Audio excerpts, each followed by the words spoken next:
पीड़ित परिवार को उठा करके लेके गए वहां से घर से, उन पर दबाव बनाया जा रहा है कि उनसे खाली कागज पे, कोरे कागज पे सिग्नेचर, अंगूठे लिए गए और उनकी तरफ से मुकदमा दर्ज कर दिया गया है कि हम लोग गुजर रहे थे, दो पक्षों में फायरिंग की, उस पर हमारी गोली चल गई।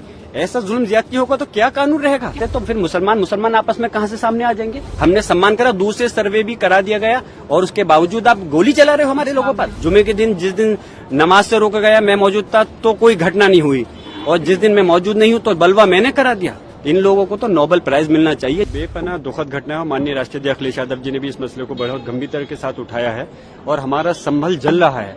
संभल के अंदर जो पुलिस प्रशासन का पूरी तरह से इस घटना को अंजाम देने में इसमें हाथ है और पूरी अपनी लापरवाही और नाकामी को छुपाने के लिए लगातार अपने बयान को बदल रहे हैं। आपने देखा होगा, पहले बयान उन्होंने दिया कि पुलिस की तरफ से कोई गोली नहीं चली, और उसके बाद में जब वीडियो वायरल हुई तो बैकफुट पे नजर आ रहे हैं। फिर उसके बाद उसको दूसरा रुख दे रहे हैं, कह रहे हैं कि दो गुटों के बीच में ये संघर्ष हुआ। अफसोस की बात है, कहां चली गई इनकी बुद्धि कि किस प्रकार से कि दो गुटों का ये कहां से मसला आ गया। ये पुलिस ने गोली चलाई और उसके बाद में आपने कल देखा होगा, एक पुलिस के अधिकारी जो सर्किल ऑफिसर है वो टेबल पर बैठ करके बिल्कुल मीडिया से मुखातिब होते हुए कह रहे हैं कि अगर जाहिल लोग हमारे पर गोली चलाएंगे तो क्या हम मरेंगे। तो ये अपने बयान को खुद बदल रहे हैं। ये आम जनता को, जिनके ये जनता के नौकर हैं, जिनकी जनता की रक्षा के लिए इनको जिम्मा दिया गया है, उनकी हत्या अगर ये लोग करेंगे तो कानून व्यवस्था कैसे चलेगी। इस प्रदेश और देश के अंदर कानून व्यवस्था का बुरा हाल है, संविधान की धज्जियां उड़ाई जानी है। और हमने आज भी सदन के अंदर हमारे नेता, हमारे माननीय डिम्पल यादव जी, माननीय धर्मेंद्र यादव जी और सारे सांसदों ने इस चीज को, मुद्दे को उठाया कि इस पर चर्चा कराइए, और चर्चा नहीं होगी तो कैसे उन लोगों को सजा मिलेगी जो आज कातिल हैं। आप ताज्जुब की बात है, आप बात पे हैरान रहेंगे।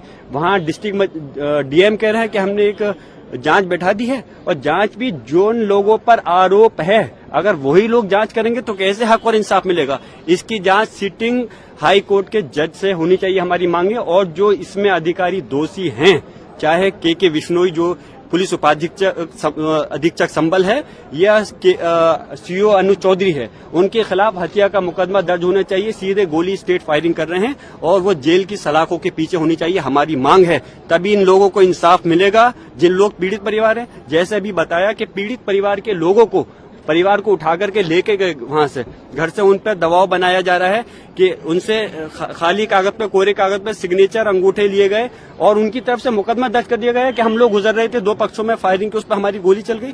ऐसा जुल्म ज्यादती होगा तो क्या कानून रहेगा? आप लोग चौथा स्तंभ है, मेरी मांग है आप लोग सच्चाई दिखाइए। अपोजिशन पार्टीज भी आप लोगों के साथ बिल्कुल, पूरी हमारी सपा के साथ में, समाजवादी पार्टी के साथ इस संभल की घटना पर पूरे इंडिया गठबंधन साथ है और सब चाहते इस पर चर्चा होनी चाहिए और उन दोषी अधिकारियों के खिलाफ सख्त एक्शन होते हुए कार्रवाई होनी चाहिए। आपके खिलाफ फुटेज भी दिखाया है जिसमें ये दिखाया जा रहा है कि कैसे दो गुटों के, एक गुट के लोग हैं जिन्होंने मुंह पे कपड़ा बांधा हुआ है, देसी पिस्टल मिली है और कैसे वो इंसाइट कर रहे हैं क्राउड को। आपको इस सीसीटीवी फुटेज मैं एक बात कहना चाहूंगा, इस प्रश्न के लिए आप ही लोग मुझसे अच्छा जवाब देते तो चौथा स्तंभ होने के नाते मुझे और खुशी होती।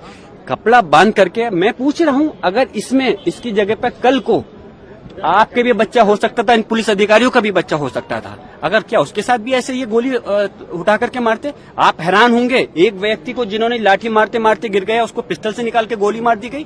ये कोई दूसरी देश के नागरिक इस देश के दुश्मन थोड़ी हैं। इस हिंदुस्तान के सिटीजन है, नागरिक हैं, उनके साथ में ऐसा जुल्म, ज्यादती, अत्याचार। और मैं एक बात और बताता चलूं, ये कोई हिंदू मुस्लिम का झगड़ा नहीं है, कोई संभल के अंदर कोई हिंदू सामने नहीं है। अरे हिंदू तो छोड़ दूर की बात है, तो फिर मुसलमान आपस में कहां से सामने आ जाएंगे। ये तो तंत्र को सामने ला करके चंद शरारती तत्व थे, जो 8 लोग थे जिन्होंने दायर की है। बाकी पुलिस और प्रशासन इस घटना का जिम्मेदार है। एक अगर सर्वे कंप्लीट हो गया था, दूसरी सर्वे कराने का डीएम को कहां से आदेश दे सकता है?